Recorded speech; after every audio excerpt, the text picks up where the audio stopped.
Le ministère de la Construction, du Logement et de l'Urbanisme présente les 13 minutes du MCLU.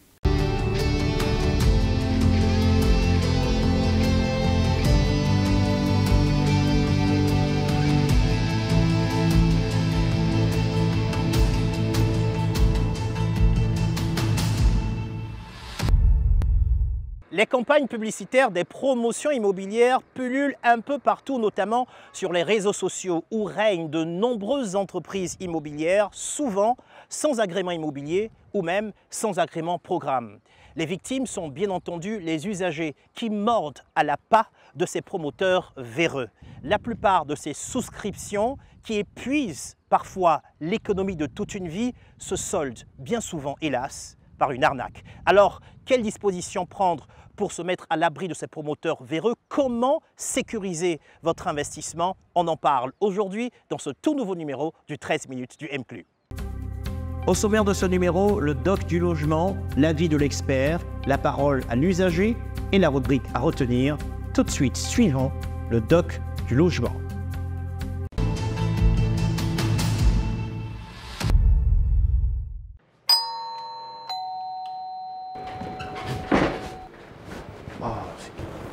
Bonjour, monsieur. Oui, madame, bonjour. C'est ici l'agence Aves Immobilier. Oui, c'est ici, vous êtes à la bonne adresse. Ne restez pas dehors, entrez. Bienvenue à vous, madame. Merci, monsieur. Alors, j'ai vu vos différents programmes immobiliers sur Internet. Je suis là pour avoir plus d'amples informations afin de souscrire. Il n'y a pas de problème, je vais vous présenter quelques images de nos réalisations. Alors, vous avez ici des triplex avec piscine à 80 millions dans la zone du Grand Bassam. La dernière colonne, ce sont des maisons, 3 pièces, des maisons basses à 20 millions de francs CFA dans la zone d'Anyama. Ah, d'accord. Faites-moi voir celle de 20 millions là. Et voilà, là, vous avez une grande terrasse, juste à l'arrière, un grand garage avec 3 voitures.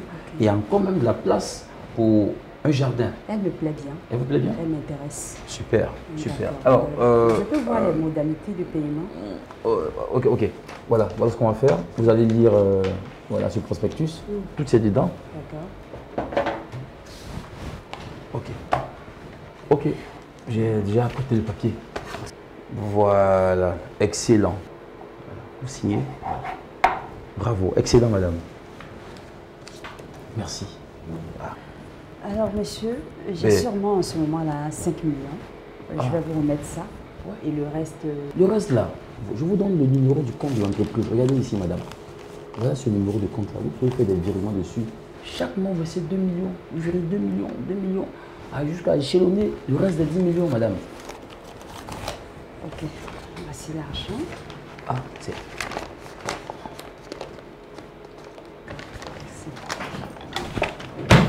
Donc, on s'est dit... Merci à vous, madame Diop. Je vous accompagne. Ceux-là même, ça fait plusieurs mois que je n'arrive pas à les joindre. Ça ne va pas se passer comme ça.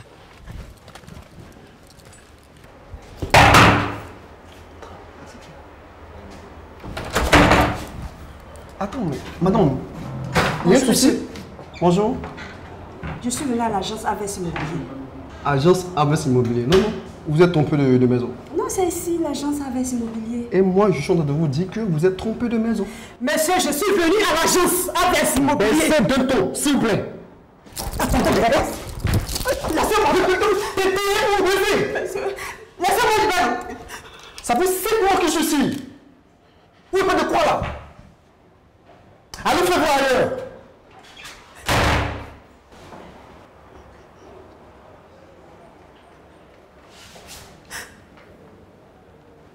Non. Mais 20 millions.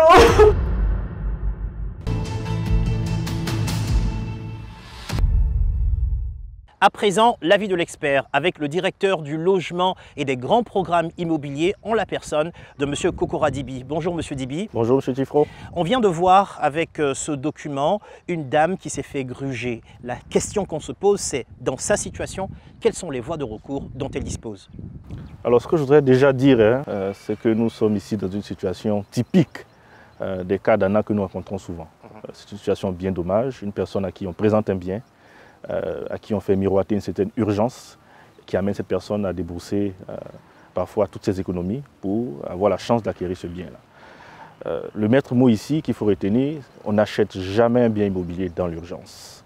L'achat d'un bien immobilier répond à une procédure. Alors dans ce cas précis, notre pauvre dame, malheureusement, se trouve bien obligée d'avoir recours à la justice. Malheureusement, en tant que ministre chargé de la construction, nous ne sommes pas compétents pour connaître des litiges qui opposent deux personnes privées. Par contre, s'il avait s'agi d'une entreprise agréée, elle aurait pu nous saisir donc le ministère en charge de la construction, du logement et de l'urbanisme, à l'effet d'initier une action de conciliation. Oui. À ce moment-là, le ministère aurait pu faire jouer tous les leviers dont il dispose, notamment toutes les sanctions qu'encourt cet agent immobilier, qui peuvent aller donc du retrait de son agrément d'agent immobilier agréé jusqu'à des sanctions, des poursuites judiciaires, qui pourraient être aussi initiées à la demande du ministère en charge de la construction. Alors là, dans le cas dans lequel nous sommes, cette femme s'est fait avoir. Elle est allée un peu trop loin, elle a même donné de l'argent. Alors qu'est-ce qu'elle aurait pu faire ou dû faire autrement? Elle aurait dû tout d'abord s'informer sur la légalité de l'entreprise auprès de qui elle a souhaité acheter ce bien immobilier. C'est la première étape. La première étape, donc s'assurer que l'agence immobilière est une agence agréée. Alors, si l'agence immobilière est agréée, deux cas de figure peuvent se présenter. Le bien immobilier peut être un bien déjà titré, donc un bien qui a fait déjà l'objet soit d'un ACD, d'un certificat de propriété foncière ou d'un certificat de mutation de la propriété foncière. Dans ce cas de figure, cette opération doit se passer par devant notaire. Dans le cas où il s'agit d'un bien dans une opération immobilière, elle aurait pu simplement vérifier les informations relatives au promoteur qui porte le projet. En ce moment-là, elle aurait pu se rapprocher de nos services pour s'assurer que le promoteur qui réalise cette opération bénéficie d'un agrément qui l'autorise à exercer déjà la profession de promoteur immobilier. Et dans un second temps, elle aurait pu s'assurer que l'opération en question dans laquelle elle souhaite s'engager bénéficie également d'un agrément programme, qui est l'agrément qui autorise le projet à pouvoir se réaliser. Mais ça, ce sont des choses qu'on ne sait pas toujours. Est-ce qu'il y a un site internet qui nous permet de consulter ces informations directement à partir de nos maisons? Absolument, absolument. On essaie d'être le plus transparent possible et ça, c'est vraiment la vision de Monsieur le ministre en charge de la construction, du logement et de l'urbanisme, faire en sorte que les Ivoiriens puissent avoir accès librement à l'information. Donc, de ce point de vue, nous mettons à disposition sur notre site internet, donc www.construction.gouv.ci, la liste de l'ensemble des promoteurs immobiliers agréés de Côte d'Ivoire. Nous allons plus loin, nous leur fournissons la liste de l'ensemble des projets immobiliers agréés par zone. Donc aujourd'hui, vous avez cette information qui est disponible sur nos canaux et qui peut être consultée par tout Ivoirien qui souhaite aujourd'hui acquérir un bien dans un projet immobilier.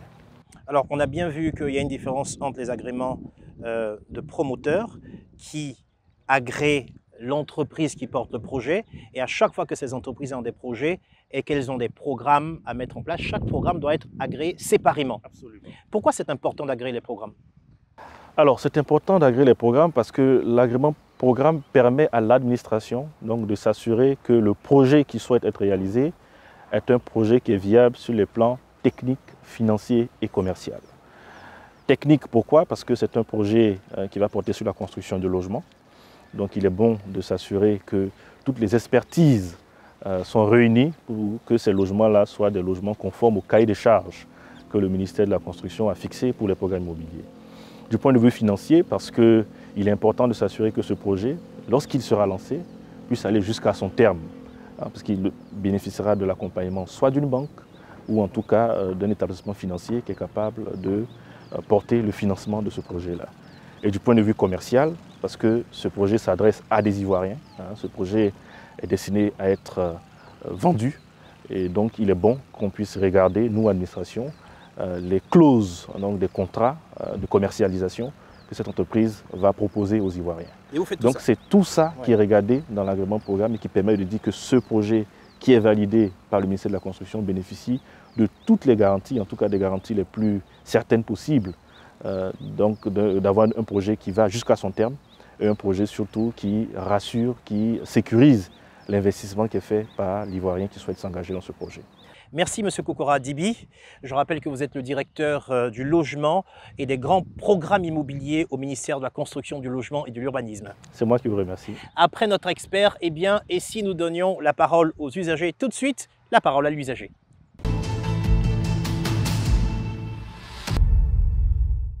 N'importe qui se constitue aujourd'hui en société civile immobilière et c'est de l'ANAC. Ils viennent avec toute une panoplie de personnes, d'agences et puis de produits alléchants qui arrivent, qui captivent notre naïveté. Et alors, c'est de l'ANAC. Ils vous font des propositions mirabolantes et puis après, quand vous commencez, ils disparaissent à la fin. Il y a tellement de situations où le souscripteur est en fin de compte grigé. Parce que déjà, moi-même, quand on parle d'agence immobilière, moi-même, je n'en veux pas. C'est difficile. Tu vas débourser des millions et puis après, tu sors zéro. Avant de conclure cette émission, eh bien, nous allons faire le point de tout ce que nous avons appris dans ce numéro. C'est dans notre rubrique à retenir.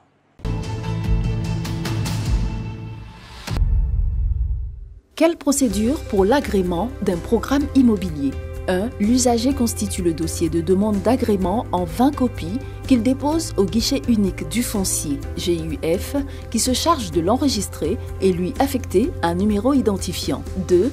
Le dossier est ensuite transmis au secrétariat de la commission d'agrément des promoteurs immobiliers et des programmes immobiliers CAPI, logé au ministère de la Construction, du Logement et de l'Urbanisme, qui sollicite à son tour une enquête financière de la cellule nationale des traitements des informations financières CENTIF-SI sur la provenance des fonds dont dispose le requérant pour la réalisation de son programme. 3. Après ces étapes, les membres de la CAPI analysent le dossier et conduisent une mission de visite du site prévue pour la réalisation du programme concerné 3 jours avant les délibérations. 4.